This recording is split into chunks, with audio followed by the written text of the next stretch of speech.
Okay, in this video I'm looking at a Year 9 homework sheet that I have set for my classes that is due on the 20th of October. So the first question, and obviously in an exam situation these would have some instructions here rather than just a question given, but implied we are simplifying for this first question. So we're going to go along and look for like terms. So we've got 5AB and we've got take away 2AB. So I can do 5AB take away 2AB is going to be 3AB. Then I've got minus 2AB squared, and I'm looking along the line to see if I've got any other AB squareds, which I don't. So I'll write minus 2AB squared. Then I've got a 10A, don't have any more 10A's, so I'll write plus 10A. And then on the end I've got a 3A squared B, so I'll write that 3A squared B. So my only like terms I had were those for the 5AB and the minus 2AB. The next one would probably be written as substitute A equals negative 3 and B equals 5 into these. So we've got AB is going to be negative 3 times 5, which equals negative 15. A squared is going to be negative 3 squared. Now be careful with these ones because when you square a negative, you're going to get a positive number. So that'll be positive 9. Then here we've got 3A squared minus 2B. Now we already know what A squared is. So we've got 3 times 9. And we're taking away 2 times 5. Now 3 times 9 is 27, 2 times 5 is 10, 27 take 10 is going to be 17. Then we've got some expanding, so one bracket here, so we're drawing in our lines, and we'll do 4 times A plus 4 times 3. 4 times A is 4A, 4 times 3 is 12. Here we've got B times 3B and B times negative 2, so B times 3B minus B times 2. So B times 3B is going to be 3B squared. And we've got take away 2B. Here we've got two different brackets, so we need to expand each of them out and then simplify. So we've got M times M, take M times 4, plus 3 times M, plus 3 times 2. So we've got M squared, take 4M, plus 3M, plus 6. Now I can collect like terms here, and minus 4m plus 3m is just going to be take away m, or take away 1m. So we have m squared take m plus 6. Here we've got a solving question, 3 plus 5 equals 12.5. So we have 3a, we're going to take 5 from both sides. So we get 7.5 there, and then a will just be 7.5 over 3. Now when I do 7.5 divided by 3, I get 2.5 as my answer. Here for our solving, we need to expand the brackets first. So I'm going to draw my lines in. 2 times A, take 2 times 4, plus 3 times A, plus 3 times 1 is equal to 5. So I've got 2A, take 8, plus 3A, plus 3 equals 5. Now I've got 2A plus 3A is going to be 5A.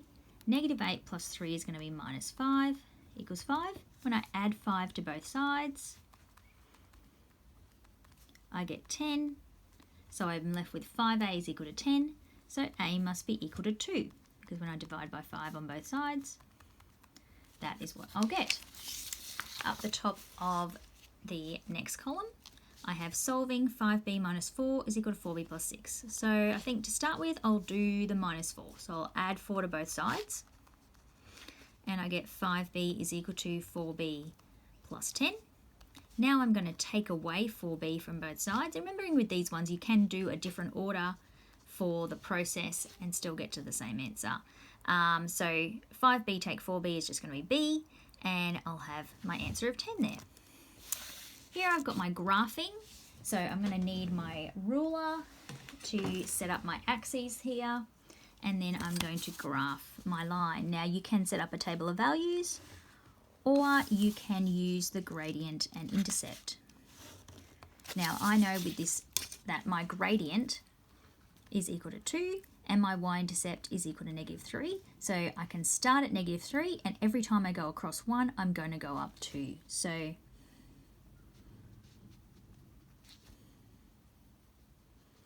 I'm going to label my axes here.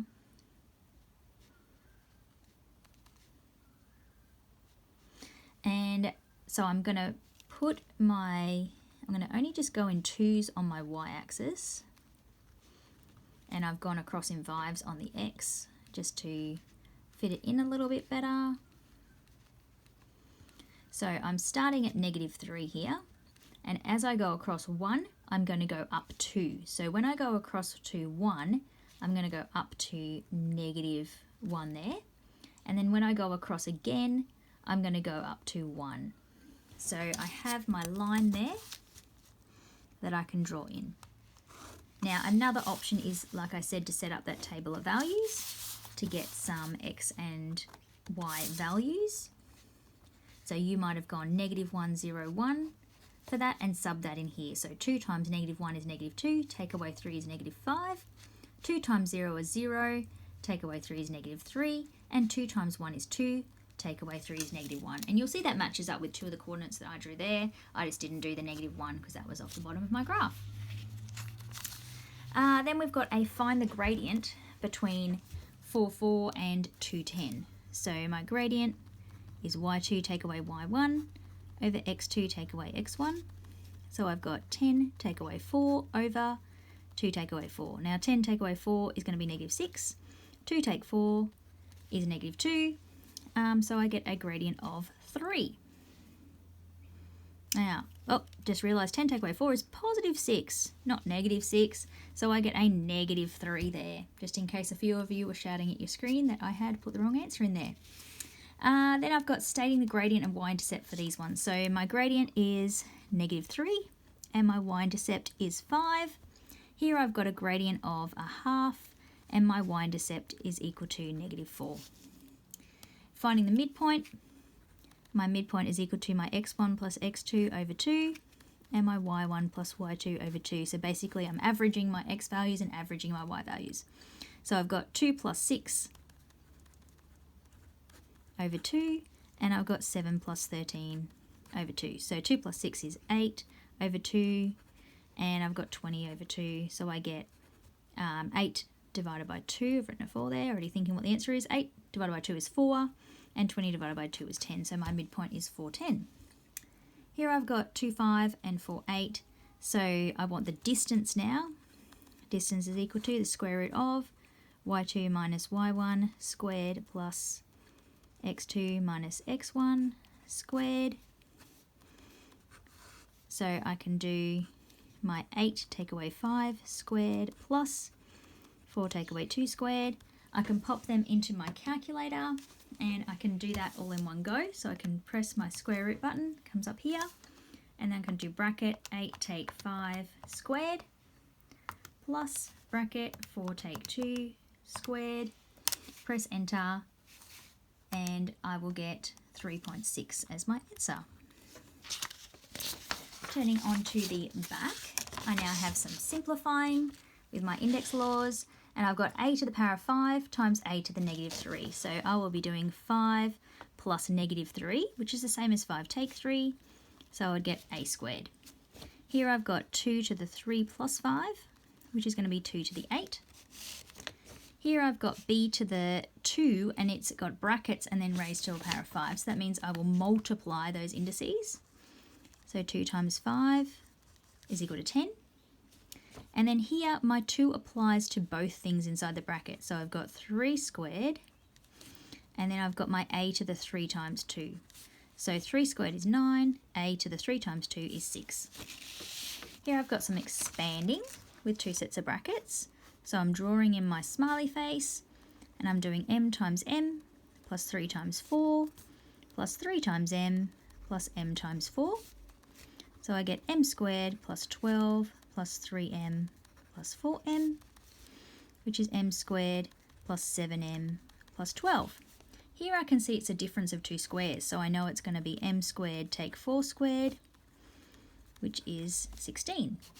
Here I've got a perfect square, so I know it's going to be the first term squared at the start, the second term squared at the end, and in the middle 2 times the first term times the second term. So I've got b squared plus 10b plus 25. You can also do that the long way.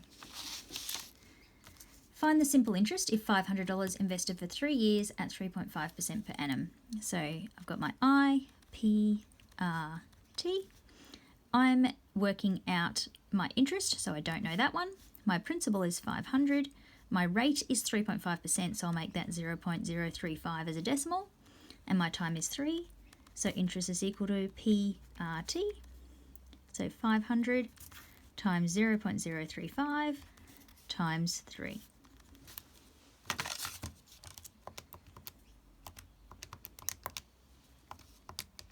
And I get $52.50 interest. So overall you would have $552.50 at the end. Calculate the selling price if a TV costs the shop $400 and has a markup of 35%. So there's two ways we can do it. We can find 35% of 400 and add that on. So 0.35 times 400 gives us 140. And so then the selling price would equal 400 plus 140, which is 540. Or, because we know 35% has been added on, that's 135%. So we can actually just times that by 1.35. Sorry, selling price will equal 1.35 times the 400. So if we go 1.35 times 400, we will get 540 as our answer there. So there's two ways to approach that question. Question 16, calculate the original price if the shirt has a sale price of $15 and was discounted by 20%. Oh, realised that was off the page, sorry. So if it's been discounted by 20%, you have 80% left, and that equals $15. So if you want to know what 100% is, you can divide by 80 and get 1%, and then times by 100 to get the 100% of the cost. So if we've got 15, divide by 80, we get 0.1875, times by 100, gives us $18.75 as the original price. The other option is to get that $15 and divide by 0.8, and you would get the same answer there, which is basically doing that in one step rather than two. Here we've got find the percentage profit if a wedding cake costs the store $40 and sells for $130. So first we need the profit, which is going to be the $130 take 40. And we get $90. Then our profit percentage is going to equal our profit over our cost price times by 100. So we've got 90 over 40 times 100. So it's actually 225% profit. Now, last question on our homework sheet we've got is proving that the two triangles are similar. So we can see that we've got a common angle. So angle A is equal to angle D. Then we're checking our scale factor. So we can see that we're timesing by 3 there. So we can say the scale factor, same for two sets of sides. Therefore, our coded reason is side, angle, side. Two scale factors the same, angle in between. Therefore, triangle ABC is similar to triangle DEF.